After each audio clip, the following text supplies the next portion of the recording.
ایمان کی 3 علامتیں ہیں: کثرت تقویٰ، نفس کی شہواتوں کو دبا کر رکھنا، نفسانی خواہشوں پر غالب آنا۔ جو شخص اپنے ایمان کو کامل کرنا چاہتا ہے تو اسے چاہیے کہ وہ جس کسی سے دوستی یا دشمنی رکھے تو محض اللہ تعالیٰ کے لیے رکھے، اور اگر کسی سے خوش یا ناخوش ہو تو صرف اللہ تعالیٰ کے لیے ہو۔ ایمان اس کا نام ہے کہ انسان مصیبت میں صابر اور نعمت میں شکر گزار رہے۔ ایمان وہ روشن ستارہ ہے جو کبھی بے نور نہیں ہوتا۔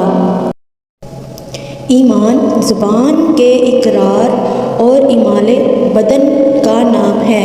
ایمان اور عمل ہمزاد ہیں جو ایک دوسرے سے جدا نہیں ہوتے، اور اللہ تعالیٰ بھی ایک کو دوسرے کے بغیر قبول نہیں فرماتا۔ جو شخص اللہ تعالیٰ کے عذاب سے نڈر ہو جاتا ہے اس کا ایمان چلا جاتا ہے۔ اخلاص ایمان کا اعلیٰ درجہ ہے، اور اخلاص ہی پر عبادت کا دار و مدار ہے۔ برائی کو احسان نابود کر دیتا اور کفر کو ایمان مٹا دیتا ہے، جبکہ ایمان سب سے اعلیٰ مقصود ہے۔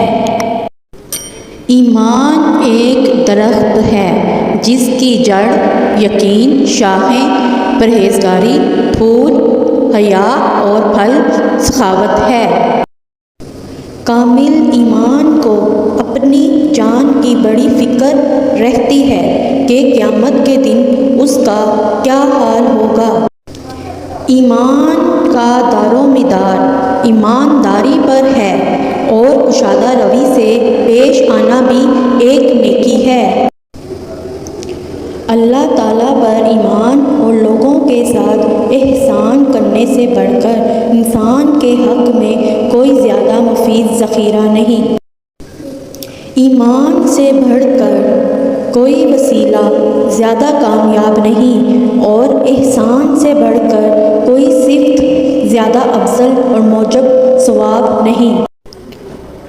اپنی سوچوں کو پانی کے قطروں سے زیادہ شفاف رکھو، کیونکہ جس طرح قطروں سے دریا بنتا ہے اسی طرح سوچوں سے ایمان بنتا ہے۔ تسلیم میں ایمان اور توکل میں حقیقت ایقان کا وجود ہے۔ ایمان کی بنیاد صادق اور امانت پر ہے۔ اپنے ایمان کو صدقہ اور خیرات کرنے سے درست کرو، اور اپنے نفس کو تقوی اور پرہیزگاری اختیار کرنے سے ٹھیک کر لو۔ اللہ تعالیٰ کی بارگاہ میں سب سے زیادہ مقرب وہ لوگ ہیں جن کا ایمان اس کی ذات پر بہت پختہ ہے۔ بہترین ایمان حسن یقین اور بہترین شرافت لوگوں سے احسان و نیک سلوک ہے۔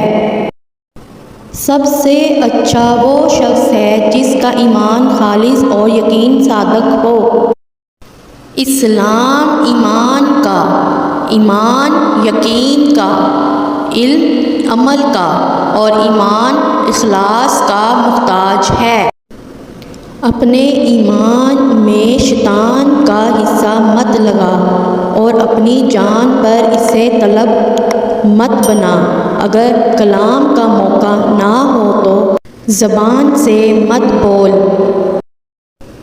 اللہ تعالیٰ پر ایمان لاتا ہے تو وہ اس کی حفاظت اور پناہ میں آ جاتا ہے، اور جو اس پر بھروسہ رکھتا ہے وہ اپنے سب کام اس کے سپرد کر دیتا ہے۔ جو اللہ تعالیٰ پر ایمان لاتا ہے وہ اس کے عذاب سے مومن ہو جاتا ہے۔